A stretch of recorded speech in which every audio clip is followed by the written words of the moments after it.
Jubilee Party has released a bombshell after party members showed dissatisfaction with Fred Matiang'i as the flag bearer of the party. Welcome to Kenya Lens Media, where we give you news updates as they break, and kindly, if you are new here, consider subscribing.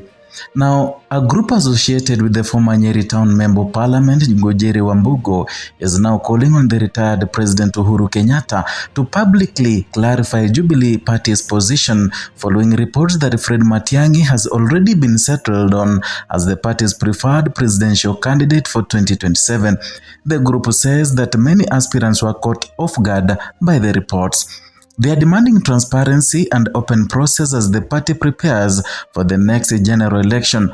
The concerns were raised during a consultative meeting bringing together grassroots leaders and political aspirants. According to the president, the mood was firm but measured. The message was direct: clarity is needed.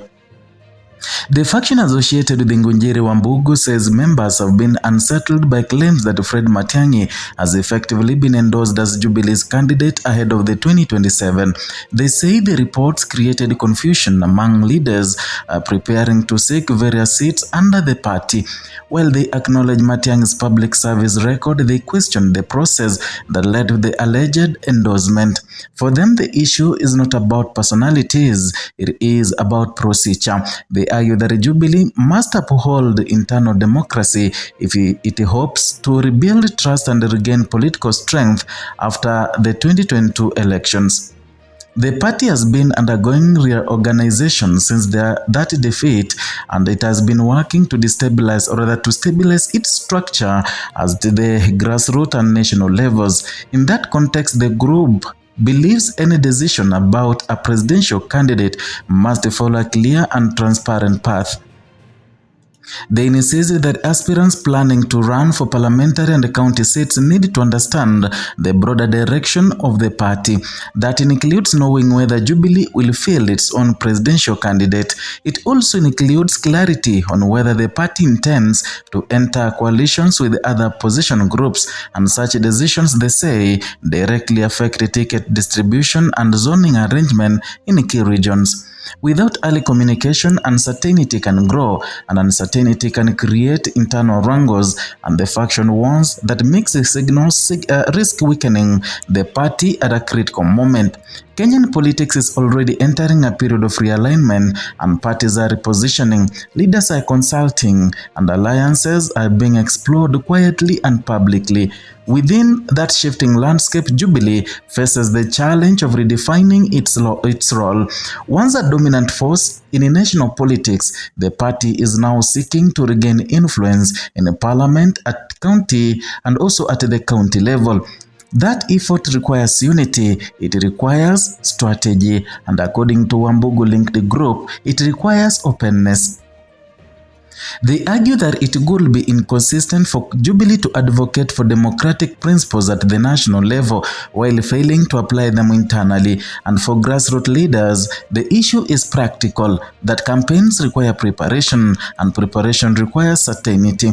If a presidential candidate has already been informally settled on, aspirants want that position confirmed, and if not, they want clear roadmap outlining how such a decision will be made.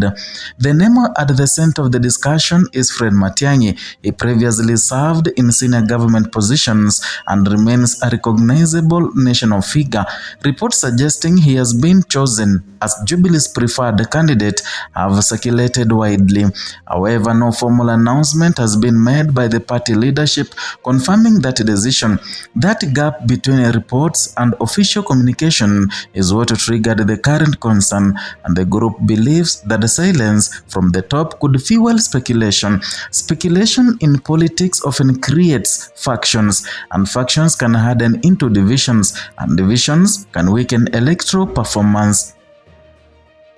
Attention is now focused on Uhuru Kenyatta as the party leader. His word carries weight. His clarification could calm internal concerns, or it could confirm a direction that some members feel was reached without broad consultation. Uhuru Kenyatta has remained relatively quiet in recent months as Jubilee reorganizes. His silence on the matter of the 2027 candidate has left room for interpretation. For party members at the grassroots, interpretation is not enough. They want an official position, and the stakes are significant. And if Jubilee chooses to back a single presidential candidate early, it signals commitment and direction. And if it delays or opens the field to competition, that signals a different strategy. Both paths carry political consequences, and the Wambugu-led faction says it is not opposing any individual, and instead it is calling for process. They want open competition if the party decides to field a candidate. They want consultation if coalition talks are underway. They want transparency on zoning arrangement that could affect who runs where.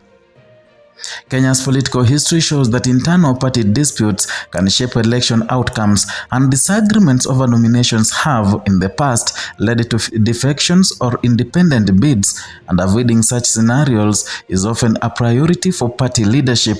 And as 2027 approaches, even slowly, early organization can determine future strength, and Jubilee's position within the broad opposition space remains under discussion.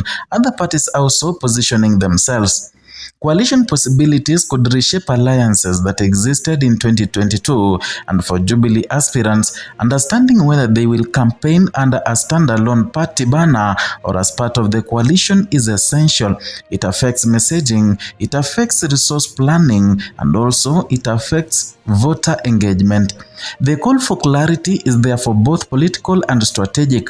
At the grassroots level, leaders are working to maintain support. They are rebuilding networks, they are assessing local dynamics, and uncertainty at the top can complicate that work.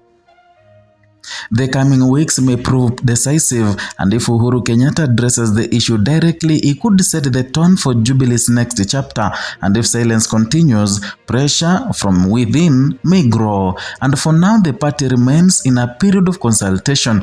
Debate continues behind closed doors and in public forums. What is clear is that Jubilee future direction matters not only to its members but also to the broader political landscape, and as other parties prepare their strategies, Jubilee's decision could influence coalition arithmetic across the country. Internal democracy, coalition planning, and leadership clarity are now central to its path forward. And for Wambugu-linked faction, the request is straightforward. They want openness, they want defined roadmap, and they want unity built on consultation rather than assumption.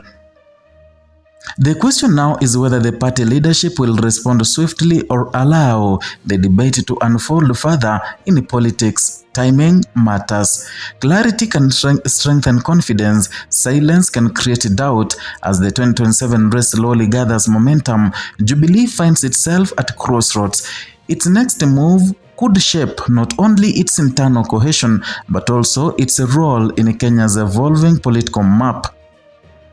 And for Jubilee Party, the path to 2027 may well begin with a simple but decisive step, clear leadership, and a united voice.